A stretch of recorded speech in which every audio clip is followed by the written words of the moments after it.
What's up, folks? How we doing? Thanks for checking out the video. In this one, we're going to add a mini aquarium heater to our 1 gallon beta tank. You can see there's our beta fish down there. Betas don't need a filter, but this filter came with the tank.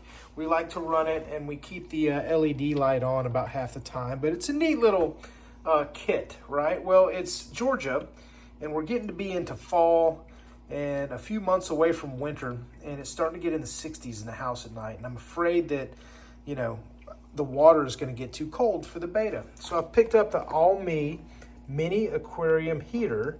This is the model number YOFO2550A to help stabilize the temperature in the aquarium and make sure that our lovely beta fish stays nice and happy and comfortable.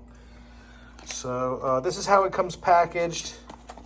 This is the heating element that is packaged in a foam material. Let's see if I can get this out with one hand.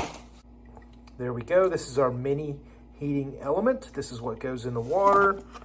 It also comes with this mount, so you can mount it to the inside of your tank, which is going to come in handy. And you can regulate the temperature with this module right here. And basically you can set it between 64 and 93 degrees Fahrenheit.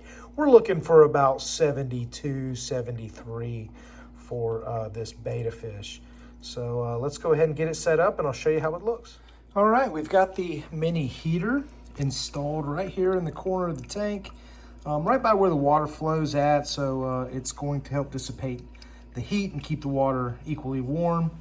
The beta kind of freaked out a little bit. She doesn't like me messing with anything in her tank, but she will be happy that we have added a mini heater to regulate the temperature of the water.